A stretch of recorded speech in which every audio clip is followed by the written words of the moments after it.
Your phone is training you to fail.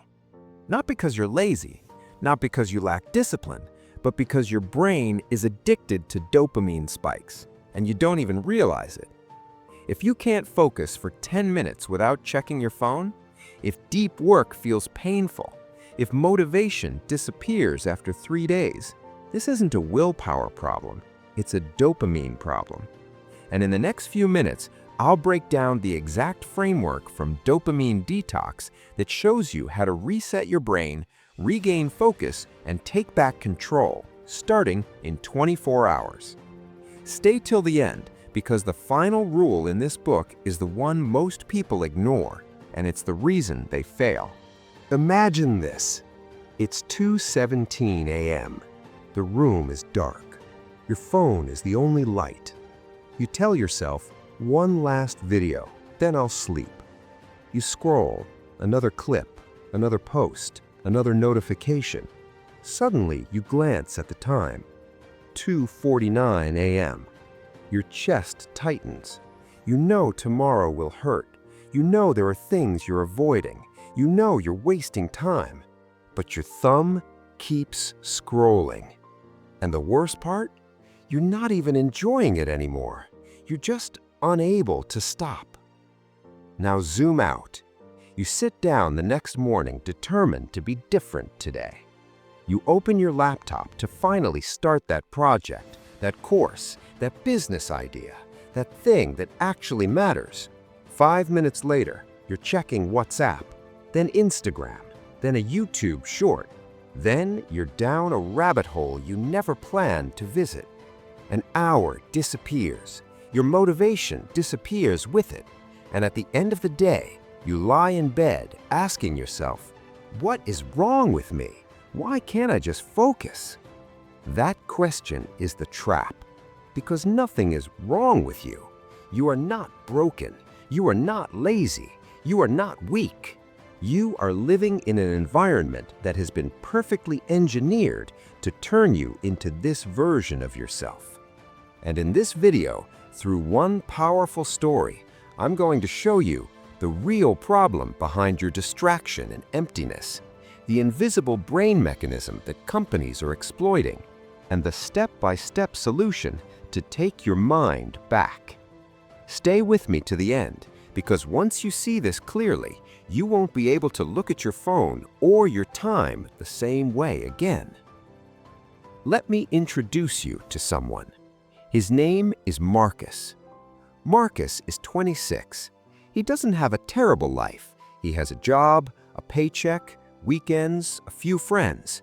On paper, things look fine. But if you looked inside his head, it would feel like a browser with 47 tabs open. Marcus once had big dreams. He wanted to start his own business. He wanted to write. He wanted to become someone his younger self would be proud of. But here's what his actual days looked like. He'd wake up, grab his phone before even getting out of bed, and spend the first 45 minutes of his day consuming whatever a glowing screen decided to throw at him. Memes, videos, news, messages, notifications. He'd finally drag himself up, rush through his morning, go to work, come home exhausted, and say, I'll work on my dreams tomorrow. Today was just too much. Then he'd spend the evening doing what he did every evening, scrolling, clicking, watching, refreshing. At midnight, he'd feel this weird mix of stimulation and guilt.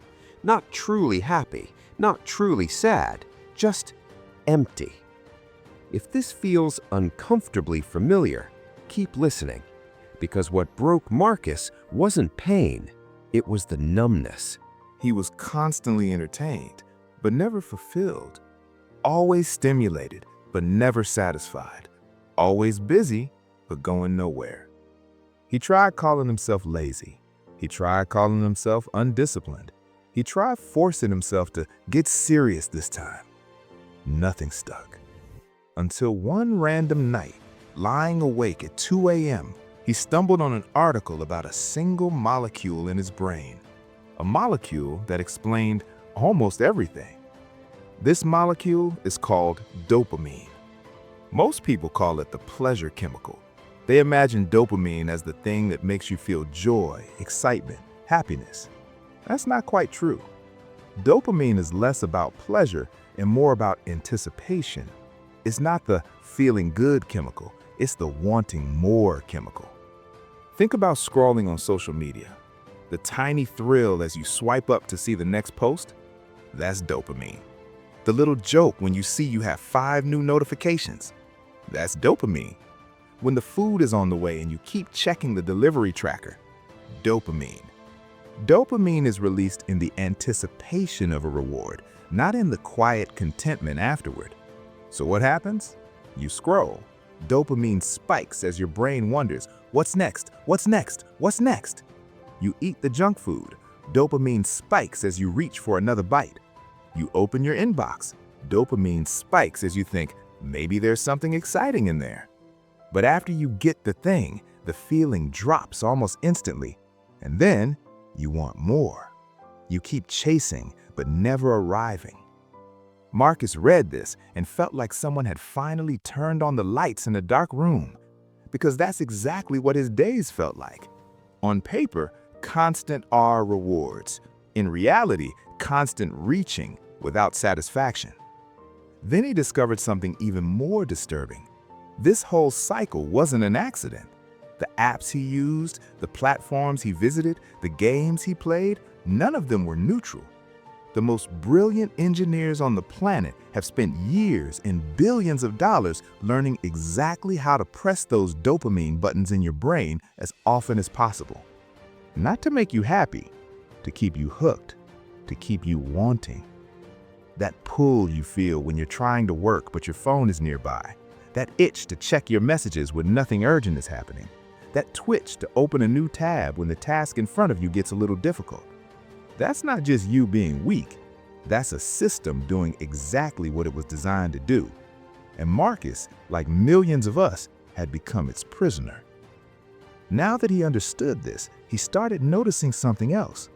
Every time he indulged in these high stimulation activities, the endless scrolling, the binge watching, the rapid fire switching between apps, every time he did that, something terrible happened to his ability to focus on anything meaningful.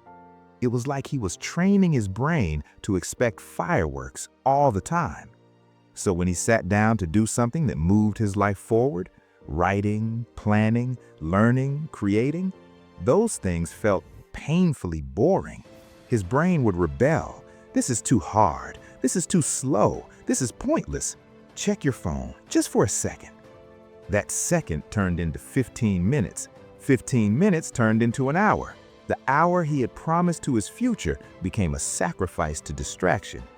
And each time he gave in, he didn't just lose time, he strengthened the chain. He was teaching his brain, hard things equal avoid. Instant hits of stimulation, yes, more please. The more cheap stimulation he consumed, the more he needed. The more he needed, the less satisfied he felt. The less satisfied he felt, the more he searched for stimulation. A perfect loop, a perfect trap. Marcus realized something terrifying. The problem wasn't just that he was distracted. The problem was that his entire reward system had been hijacked. And if he didn't change something, years of his life would pass in this fog of empty busyness. So what's the real problem here? It's not your phone. It's not social media. It's not Netflix or YouTube or junk food by themselves. The real problem is this. Your brain has been conditioned to crave constant, low-effort, high-stimulation hits of dopamine. And once that becomes your normal, anything that doesn't give you that instant rush, building a business, reading a book, learning a skill, working out, even having deep conversations, all of that starts to feel unbearably dull. Not because those things aren't meaningful, but because your brain has been trained to expect fireworks instead of a warm, steady fire. That is the problem. So what's the solution? To take back control of the environment that's training your brain. to reset your relationship with dopamine, to make your natural state of focus accessible again. The method Marcus stumbled on had a dramatic name, a dopamine detox. And while the term sounds like clickbait, the idea behind it is powerful. Let's be clear, you cannot remove dopamine from your brain. You don't want to. Dopamine is essential for motivation, learning, and action. A dopamine detox isn't about eliminating dopamine. It's about eliminating, or at least reducing, artificial, extreme sources of stimulation long enough for your brain to recalibrate. In simple terms, you temporarily stop feeding your brain junk food so it can remember how to enjoy real food again. For Marcus, this started as an experiment. 48 hours, 2 days. For 2 days, he committed to cutting out as many high-dopamine, low-effort activities as possible. That meant no social media, no video games, no porn, no junk food, no mindless browsing, no YouTube rabbit holes. What was allowed? Reading, walking, journaling, thinking, real conversations, basic tasks like cleaning and cooking. When he told a friend about this plan, the friend laughed. "You're just going to sit there with your thoughts? That sounds like torture." Marcus smiled weakly. That was exactly what he was afraid of. But he decided to try. Day 1. The first few hours were hell. His hand kept drifting to his pocket, checking for a phone that wasn't there. His mind kept saying, "Just a quick look, you might be missing something important." He realized with a shock how automatic it had become. He didn't decide to check his phone, his body checked it before his mind was even aware. Without the usual flood of stimulation, the silence felt loud. His thoughts raced. He felt restless. He paced around the room. He opened the fridge 3 times just to close it again.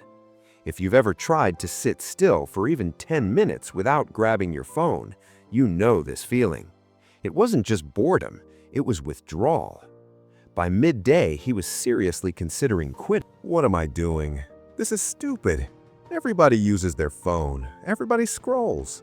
I'm overreacting. But deep down, he knew this discomfort was the reason he needed to keep going.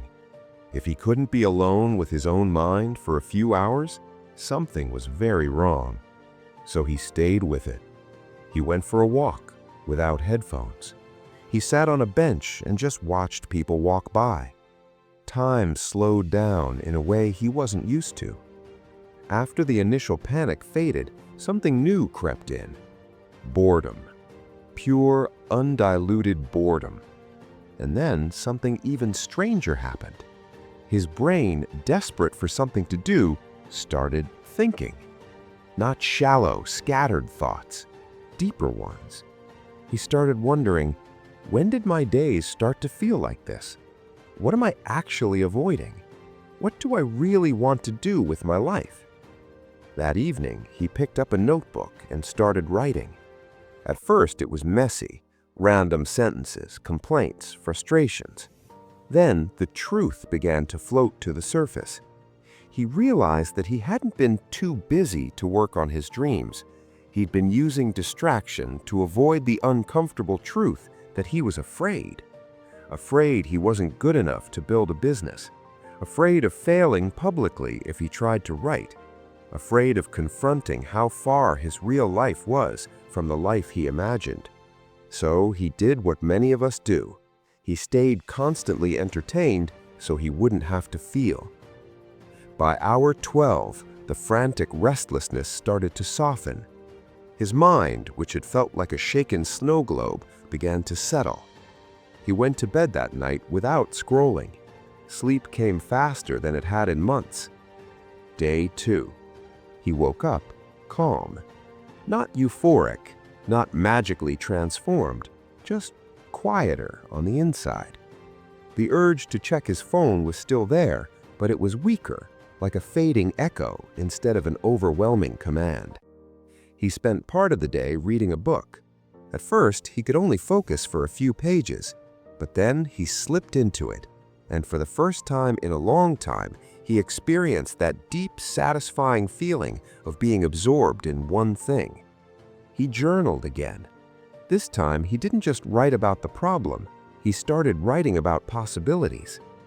What if I just committed 30 minutes a day to this business idea? What if I protected my mornings instead of sacrificing them? What if I approached my mind the same way athletes approach their bodies? By the end of 48 hours, something subtle but powerful had shifted. His life situation hadn't changed. His job was the same. His bank account was the same. His apartment was the same. But his relationship with his own attention felt different. He sat down the next morning to work on his business idea, and it didn't feel impossible anymore. The task still required effort, but it no longer felt like torture. His brain wasn't screaming for a hit of stimulation every 20 seconds. The work, which had once seemed unbearably boring, now felt interesting. It felt doable. That is what a dopamine detox really does.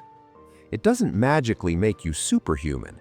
It simply removes the noise long enough for your natural capacity for focus and effort to come back online. But here's the crucial part. The detox is not the finish line. It's the reset button. If Marcus went straight back to his old habits, he'd be right back where he started in a week. So he needed something more powerful than a one-time challenge. He needed a system. Here's the framework Marcus used to protect his progress, and it's the same framework you can start using today. Step 1. Identify your personal dopamine traps. Not in a vague way. Not, I use my phone too much.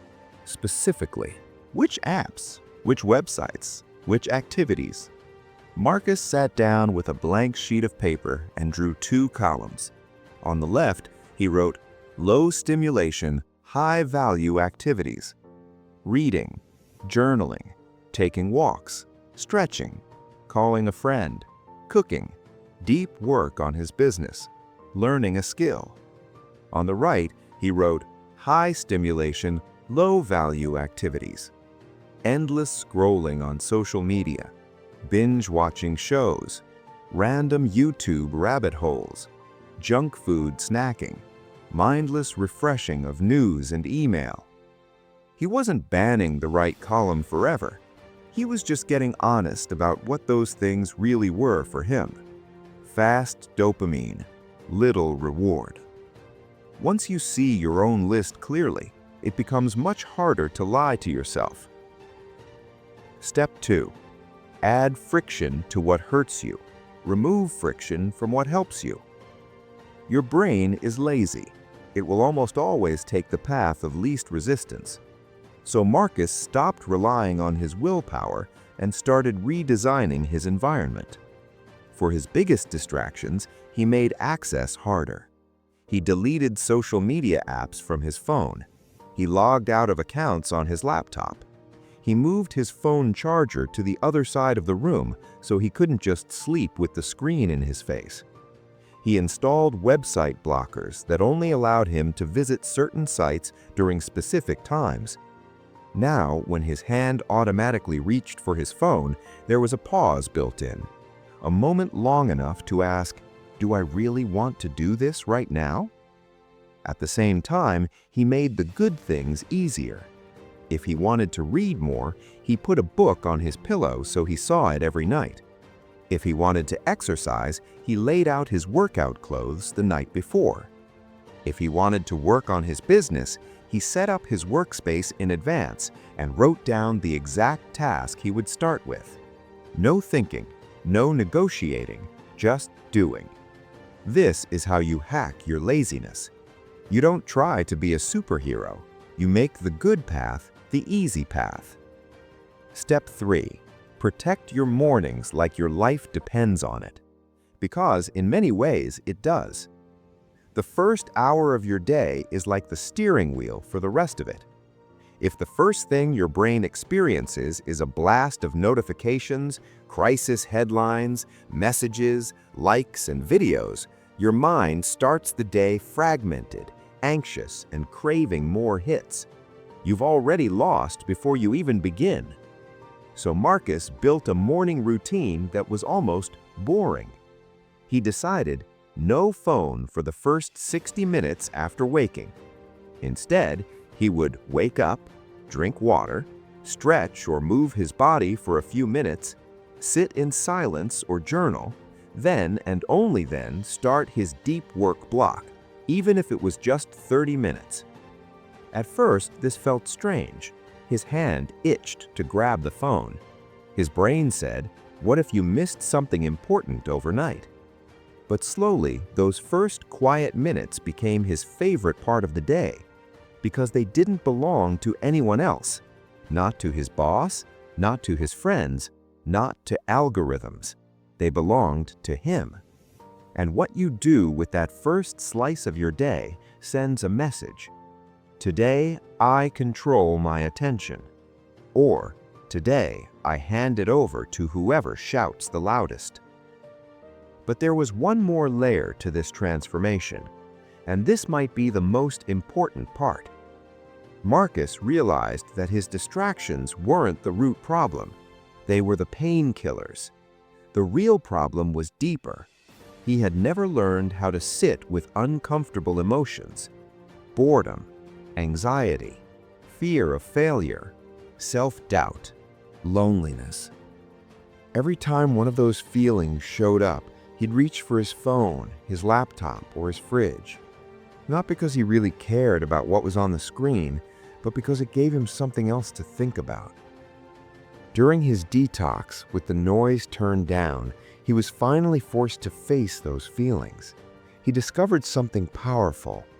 They couldn't actually hurt him. They peaked, they felt uncomfortable, and then they passed. The fear of starting his business idea? It didn't kill him. The discomfort of sitting in silence for 10 minutes? It didn't break him. The boredom of reading a few slow pages? It didn't destroy him. For years, he had been running from shadows in his own mind, arming them with power they never truly had. When he stopped running, they shrank. This is the part nobody sells in productivity videos.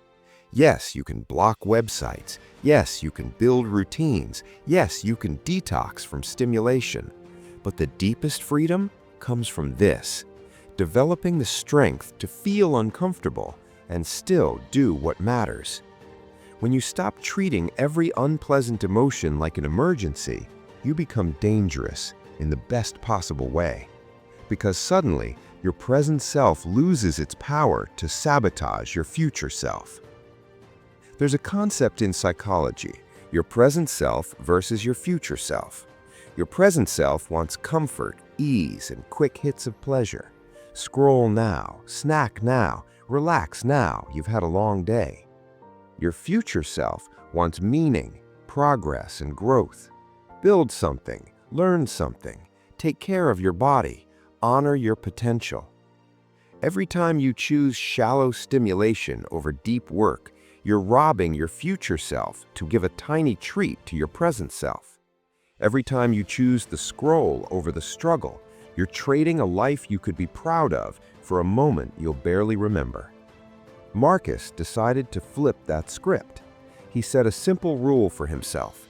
Every day, no matter how he felt, he'd give his future self at least 30 minutes. 30 minutes of focused, undistracted work on his business idea. No phone, no multitasking, no endless planning, just doing. Some days, those 30 minutes felt effortless. Other days, they felt like climbing a mountain. But he showed up anyway. Week after week, those 30-minute deposits added up. His tolerance for focus increased. 30 minutes turned into 45, 45 into an hour. Some days he'd get into flow and look up to find 2 hours had passed. His brain was healing. He no longer needed a constant stream of cheap dopamine just to feel okay. He could sit, think, and work without feeling like he was being tortured. He still got distracted sometimes. He still had days where he slipped back into old patterns. But now he noticed it. He had awareness. He had tools. He had a path back. That's the difference. So where does this leave you? If you see yourself in Marcus's story, if you feel that restlessness, that guilt, that constant pull toward distraction, understand this: you are not the problem. Your environment is training your brain to be scattered. Your technology is weaponized against your attention. Your reward system has been conditioned by companies that profit from your distraction. But you are not powerless. You can become aware of your personal dopamine traps. Do your own version of a dopamine detox, even for 24 or 48 hours. Redesign your environment to make good habits easier and bad habits harder. Protect your mornings and guard your first hour like it's sacred. Learn to sit with discomfort instead of automatically escaping it. Make daily deposits into your future self, even if it's just 30 focused minutes. If you do these things, not perfectly but consistently, your relationship with your own mind will change. Your focus will return. Your work will feel more meaningful. Your days will stop blurring together in a haze of notifications and noise. The person you want to become is not 10 years and a miracle away. They are on the other side of 1,000 tiny choices.